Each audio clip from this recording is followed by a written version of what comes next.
Napakaganda mga kasama, panalo. Ayan oh. At isa na namang tuklas bote ito mga kasamang hunters. Napakagandang koleksyon na nakuha natin dyan sa may baba, dyan sa may baba niyan, sa may ilalim. At dito naman itong bote na medyo green na blue, dito natin nakuha sa may left side, ito sa right side dito. At napakagandang mga treasure collection ang ating nakuha ngayon, mga gamit nung during the Second World War dito. Kasama yung tunnel natin, hanggang dyan lang talaga yan.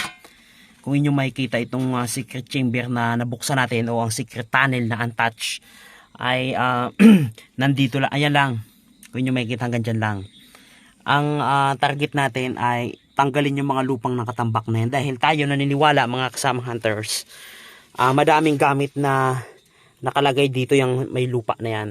At ang target natin isa pa ay hanapin ang secret na chamber dito. Dahil tayo naniniwala na baka meron pa ditong isang lagusan na tinatakpan lang ng mga lupa na yan. And mga kasama, kaya dito sa ating treasure operation medyo dahan-dahan lang tayo kapag may mga nasasagupa tayong gamit, no? Medyo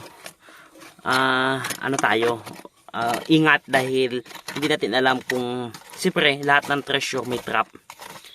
Hindi natin alam yung mga nilagay dito sa lupa na ito, dito sa tunnel na ito.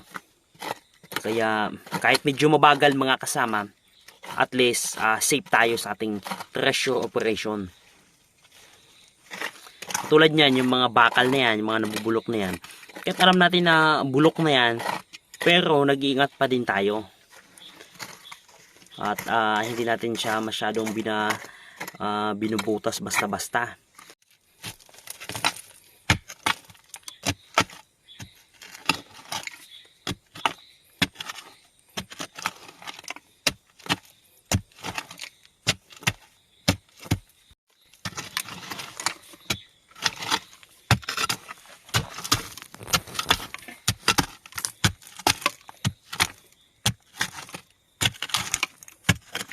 Mga kasamang hunters, ito na.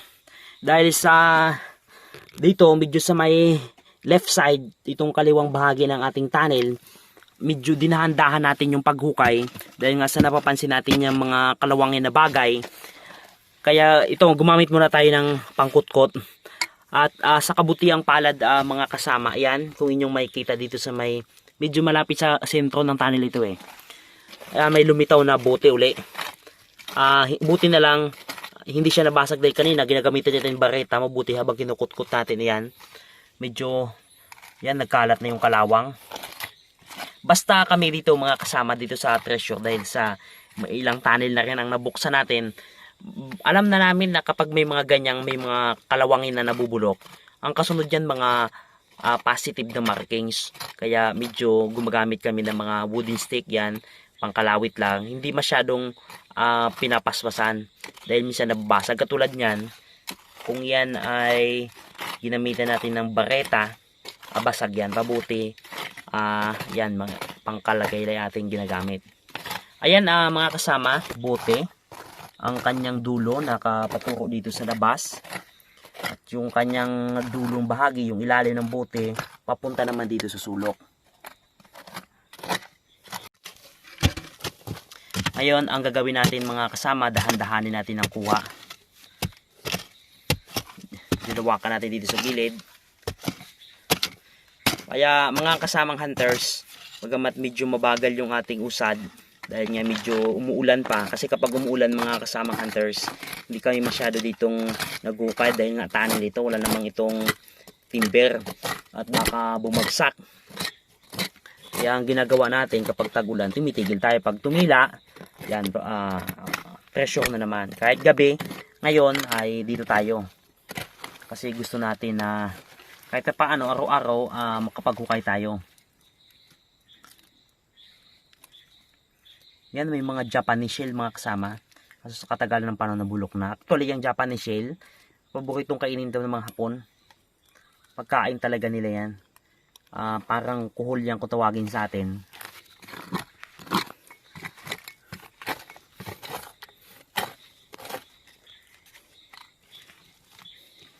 Ayan, kung inyong mapapansin mga kasama, dahil sa katagalan ng panahon pumasok na rin yung mga ugat ng kahoy. Ang ating bote pala na ito, na mabuti na lang hindi nabasag. Kulay medyo blue na green. Medyo ano siya berde na asul. Pointing yung dulo palabas, yung base papunta sa loob. Napakaganda mga kasama, panalo.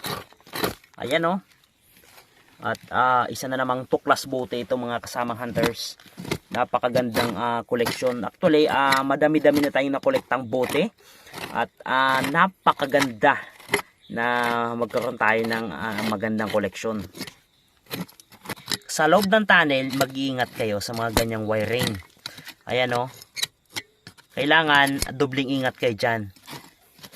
Dobling ingat talaga. Yung mga nakarang tunnel natin, nakakuha pa tayo ng mga explosive. Talagang active pa. Mabuti na lang dito sa ating tunnel, hindi masyado. Bagamat may mga wiring, pag nakakita tayo, dobling ingat. Na medyo nalinis na natin mga kasamang hunters itong gilid. At napakaganda. Ngayon ang gagawin natin ay kunin na natin ito, pandagdag sa koleksyon na naman natin mga kasama. Dahan-dahan lang yan. Medyo ano pa yan, nakalagay, naipit siguro ng bato doon sa taas, sa dulo po mga kasama. Yan, sige, hatakin mo. Ayan, sige. Ayan. Naipit lang ng bato yan sa dulo. Ingatan mo lang, baka masyadong pabasag.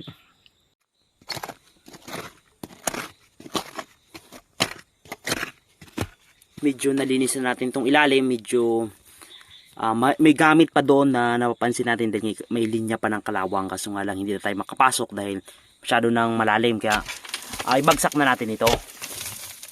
Ayan, ganun lang mga kasamang hunters. Dahan-dahan lang, step by step. Hindi natin masyadong minamadali yung ating treasure operation, dahil gusto natin na lahat ng mga markings ma-record. Yan, tapos i-pull out natin yung mga lupa na yan. Mga kasamang hunters, ito na. Yung isa na yan, ito, napakagandang koleksyon na nakuha natin dyan sa may baba. Dyan sa may baba niyan, sa may ilalim. At dito naman, itong bote na medyo green na blue. Dito natin nakuha sa may left side. Ito sa right side dito. At napakagandang mga treasure collection ng ating nakuha ngayon. Mga gamit nung during the Second World War dito sa may untouched na tunnel ng mga Japanese.